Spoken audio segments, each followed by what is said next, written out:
Class 11 English semester 2 formal letter suggestion আজকের এই video ক্লাসটিতে আমি তোমাদের দেখাবো। হ্যালো স্টুডেন্টস, আমার এই চ্যানেলে তোমাদের স্বাগত।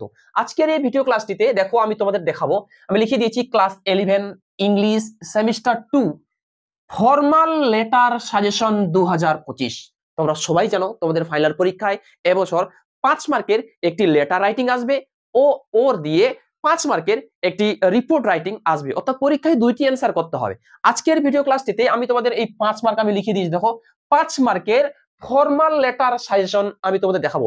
মাত্র 5 থেকে 6টি প্রশ্নের সাজেশন দেখাবো। 100% গ্যারান্টি, 100% চ্যালেঞ্জ। এই 5 থেকে 6টি প্রশ্নের মধ্যে পরীক্ষায় হুবহু তোমরা একটা ফর্মাল লেটার কমন পেয়ে যাবে।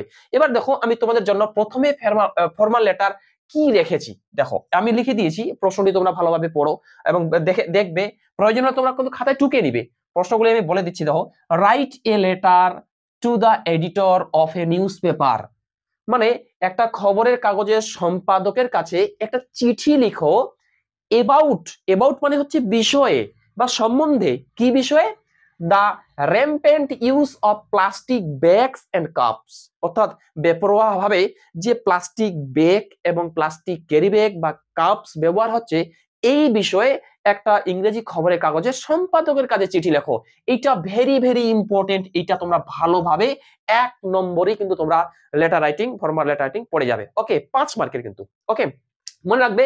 আর এই 5 মার্কের প্রশ্নের জন্য তোমাদের ওয়ার্ড লিমিট, শব্দ সীমা হচ্ছে তোমাদের কিন্তু 75, অর্থাৎ 75 ওয়ার্ডস। আমি লিখে দিচ্ছি 75 ওয়ার্ডস। এই 75 শব্দের মধ্যেই কিন্তু তোমাদের লেটার বা রিপোর্ট রাইটিংটি কিন্তু লিখতে হবে। ওকে, এবার দেখো নেক্সট 2 নাম্বার আমি তোমাদের জন্য কি রেখেছি, দেখো formal letter.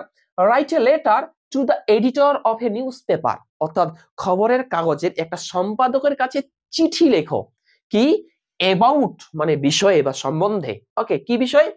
The random misuse and harmful effects of mobile phone, অর্থাৎ র্যান্ডম মিসইউজ, অর্থাৎ বেপরোয়া ভাবে অপব্যবহার, মিসইউজ মানে অপব্যবহার, এন্ড হার্মফুল ইফেক্ট এবং ক্ষতিকারক যে প্রভাব অফ মোবাইল ফোন, মোবাইল ফোনের যে ক্ষতিকারক প্রভাব এবং অপব্যবহার হচ্ছে ব্যাপকভাবে, এই বিষয়ে ইংরেজি খবরের কাগজের সম্পাদকের কাছে একটা চিঠি লিখো। মাত্র 2টি এডিটোরিয়াল লেটার কিন্তু তোমরা ভালোভাবে পড়ে যাবে। নেক্সট, এটাও কিন্তু ভেরি ভেরি ইম্পর্টেন্ট। ওকে, এবার দেখো 3 নম্বর প্রশ্নের সাজেশন আমি তোমাদের জন্য কি রেখেছি একটু দেখে নাও। 3 নম্বর কোশ্চেন এটা পড়বে, দেখো right a letter to the bank manager, অর্থাৎ ব্যাংক ম্যানেজারের কাছে একটি চিঠি লেখো। ওকে, ফর এন এডুকেশনাল লোন, অর্থাৎ শিক্ষামূলক লোনের জন্য তোমরা তোমাদের ব্যাংকের ম্যানেজারের কাছে একটি চিঠি লেখো।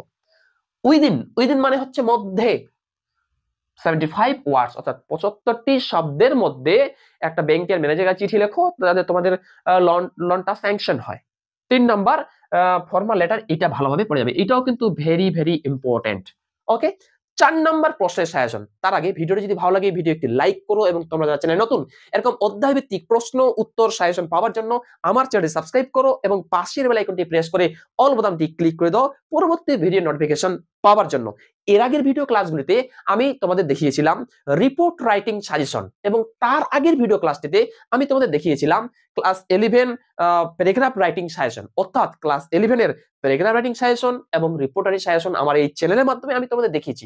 তোমরা যারা এর আগের ভিডিও ক্লাসগুলো দেখোনি, এই ভিডিও ডেসক্রিপশনে দেখো লিংক দেওয়া আছে, সেখান থেকে তোমরা কিন্তু দেখে নিবে। ওকে, এবার নেক্সট চলে আসো 4 number formal letter writing suggestion. ঠিক আছে, দেখো কি রেখেছি, right a letter to the head of your institution, অর্থাৎ তোমাদের প্রতিষ্ঠানের প্রধানকে একটা চিঠি লেখো।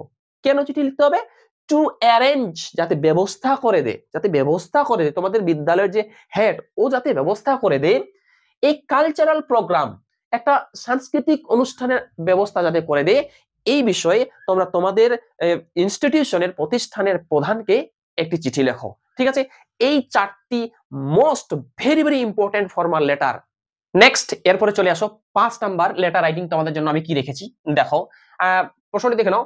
Right a letter to the postmaster of your local post office complaining, অর্থাৎ তোমাদের স্থানীয় পোস্ট অফিসের পোস্টমাস্টারকে একটা চিঠি লেখো কমপ্লেনিং, মানে এটা অভিযোগ করে এগেইনস্ট মানে বিরুদ্ধে বা এই বিষয়ে রং রং ডেলিভারি অফ বুকস, অর্থাৎ তোমার ঠিকানায় ভুল বই চলে এসেছে। ওকে, এন্ড অ্যাডভাইসিং দেম, এবং তাদেরকে তুমি উপদেশ দিয়ে এটা জানাও টু রিপ্লেস দ্য সেম, একই বই যেন ওটা রিপ্লেস করে দেয়। এটা ইম্পর্টেন্ট, আমি 3টি স্টার দিলাম, এটাও কিন্তু ভালোভাবে পড়ে যাবে। এবং লাস্ট অর্থাৎ ক্লাস 11 ইংলিশ সেমিস্টার 2 এর জন্য অর্থাৎ ফর্মাল লেটার যে সাজেশন, ওই সাজেশনের মধ্যে 6 নাম্বার এবং লাস্ট প্রশ্নের সাজেশন। দেখো কি প্রশ্নটা কি দেখে নাও, write a letter to the headmaster or headmistress of your school, অর্থাৎ তোমাদের বিদ্যালয়ের প্রধান শিক্ষক বা প্রধান শিক্ষিকার কাছে একটি চিঠি লেখো, রিকোয়েস্টিং হিম হার, তাকে অনুরোধ করে, টু অ্যারেঞ্জ, যাতে ব্যবস্থা করে দে, online class for the students, অর্থাৎ ছাত্রছাত্রীদের জন্য যাতে অনলাইন ক্লাসের ব্যবস্থা করে দে, সেই বিষয়ে তোমাদের বিদ্যালয়ের প্রধান শিক্ষক বা শিক্ষিকার কাছে একটা চিঠি লেখো। এই 5 থেকে 6টি লেটার রাইটিং পড়ে গেলেই তোমরা পরীক্ষায় একটা কমন পেয়ে যাবে। আমরা সাজেশন তো দেখলাম, এবার চলে আসো এই সাজেশনগুলির উত্তর আমরা কোথায় পাবো। দেখো, এই যে 5 থেকে 6টি প্রশ্নের সাজেশন দেখালাম, এই 5 থেকে 6টি প্রশ্ন তোমরা যদি মাত্র 3টি লেটার রাইটিং লেখার ফরম্যাট ভালোভাবে পড়ে যাও, তাহলে এই 6টি বা 10-12টি বা অনেকগুলি লেটার বা ফর্মাল লেটার লেখার উত্তর, ফর্মাল লেটার তোমরা ওর উত্তর লিখতে পারবে। এবার চলে আসো সেই ফরম্যাট গুলি কি কি। দেখো, আমি তোমাদের সুবিধার জন্য লিখে দিয়েছি। এই লেটার রাইটিং এর অ্যানসারস গুলি আমরা যদি পেতে চাই, তাহলে প্রথমে পড়তে হবে এডিটোরিয়াল লেটার লেখার ফরম্যাট। এডিটোরিয়াল লেটার লেখার ফরম্যাট, যেই ফরম্যাটটি আমার কাছে আছে, তোমরা যদি আমাকে রিকোয়েস্ট করো, তাহলে সেই বিষয়ের উপর আমি কিন্তু তোমাদের জন্য একটা ফরম্যাট বানিয়ে দিব। পৃথিবীতে যত ধরনের এডিটোরিয়াল লেটার আছে না কেন, ওই ফরম্যাটটির সাহায্যে তোমরা যে কোনো এডিটোরিয়াল লেটার লিখতে পারবে। তোমরা যদি কমেন্টে লিখে জানাও, তবে আমি তোমাদের জন্য ভিডিও বানাবো। নেক্সট চলে আসো 2 নাম্বার, ব্যাংক ম্যানেজার এর কাছে লেটার লেখার ফরম্যাট, অর্থাৎ ব্যাংক ম্যানেজারের কাছে যত ধরনের চিঠি আছে, মাত্র একটি ফরম্যাটের সাহায্যে সমস্ত ধরনের ব্যাংক ম্যানেজারের কাছে চিঠি কিন্তু লেখা যাবে। সেটারও ফরম্যাট আমার কাছে আছে, রিকোয়েস্ট করলে তবেই আমি কিন্তু তোমাদের জন্য ভিডিওটা নিয়ে আসবো। ওকে, নেক্সট চলে আসো হেডমাস্টার এর কাছে। দেখো হেডমাস্টার এর কাছে লেটার লেখার ফরম্যাট, অর্থাৎ প্রধান শিক্ষকের কাছে যত ধরনের লেটার আছে না কেন, সমস্ত ধরনের ফরম্যাট একটা ফরম্যাটে লেখা যাবে। আমার কাছে আছে, তোমরা যদি রিকোয়েস্ট করো তবেই কিন্তু আমি তোমাদের জন্য এই ধরনের ফরম্যাটটি নিয়ে আসবো। তাছাড়া আর একটা কথা বলে দিই, এরপরের ভিডিও ক্লাসটিতে আমি, তোমরা রিকোয়েস্ট করো বা না করো, এই 3টি লেটার রাইটিং লেখার ফরম্যাট দেখতে পাচ্ছ, এই 3টি লেটার রাইটিং লেখার ফরম্যাট একটা একটা করে স্টেপ বাই স্টেপ উদাহরণ দিয়ে আমার ইউটিউব চ্যানেলের মাধ্যমে আমি তোমাদের দেখাবো, এটা আমি কথা দিলাম। তাই তোমরা যারা চ্যানেল নতুন, অবশ্যই এরকম ধরনের গ্রামাটিক্যাল জিনিস, রাইটিং স্কিল ফরম্যাট পাওয়ার জন্য আমার চ্যানেল সাবস্ক্রাইব করে পাশে থাকবে। থ্যাঙ্কস ফর ওয়াচিং, দেখা হচ্ছে এর পরের ভিডিও ক্লাসটিতে।